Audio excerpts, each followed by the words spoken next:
Hi friends, welcome to my channel. ఇక ఉగాది సందర్భంగా ఆనంద నిలయం అయితే కలకలలాడుతూ ఉంటుంది. అందరూ సాంప్రదాయ దుస్తుల్లో అయితే రెడీ అయ్యి ఉంటారు. ఇక దర్శన్ అయితే రెడీ అయ్యి తన రూమ్ లో కాల్ మాట్లాడుతూ ఉంటాడు. ఇక అప్పుడే శరణ్య వచ్చి నుంచుంటుంది. ఇక శరణ్య, ఏవండి నన్ను ఆశీర్వదించండి అని అయితే దర్శన్ కాళ్ళ మీద పడుతుంది. ఇక అప్పుడు దర్శన్, నువ్వు సంతోషంగా ఉండు, నన్ను కూడా సంతోషంగా ఉంచు అని శరణ్యని ఆశీర్వదిస్తాడు. ఇక అప్పుడు నేను మీతో చాలా సంతోషంగానే ఉన్నానండి అని శరణ్య అంటూ ఉంటుంది. అంటే ఆ సంతోషం ఇంకా రెట్టింపు అవ్వాలని అలా దీవించానులే అని అయితే దర్శన్ అంటూ ఉంటాడు. ఇక అప్పుడు దర్శన్ మనసులో ఇలా అనుకుంటూ ఉంటాడు, శరణ్య మంచి మూడ్లో ఉన్నట్టుంది, ఇప్పుడే నా మనసులో మాట తనకి చెప్పేయాలి అని అయితే అనుకుంటాడు.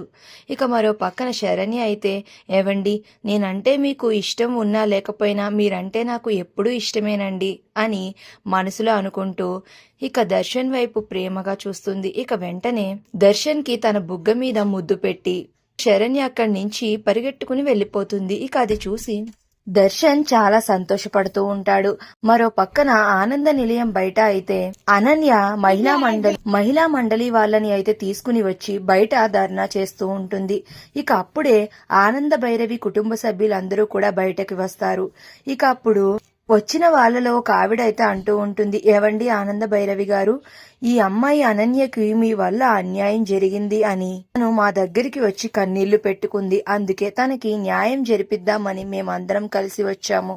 ఆవిడికి ఖచ్చితంగా న్యాయం చేసే తీరతాము అని ఆవిడ అంటూ ఉంటుంది. ఇక అప్పుడు ఆనంద ఇలా అంటూ ఉంటుంది, మీ దగ్గరికి వచ్చి కన్నీళ్లు పెట్టుకున్న ప్రతి ఆడపిల్ల న్యాయంగానే ఉంది అని అలా ఎలా నమ్మేస్తారండి?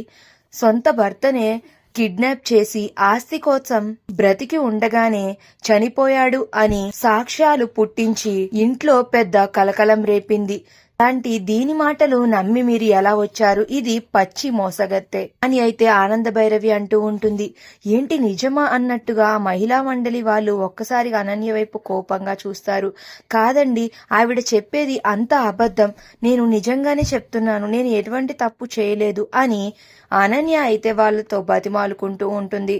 మరి ఇప్పుడు ఏం జరుగుతుంది అనేది నెక్స్ట్ రివ్యూలో తెలుసుకుందాం. వీడియో నచ్చితే ప్లీజ్ సబ్స్క్రైబ్.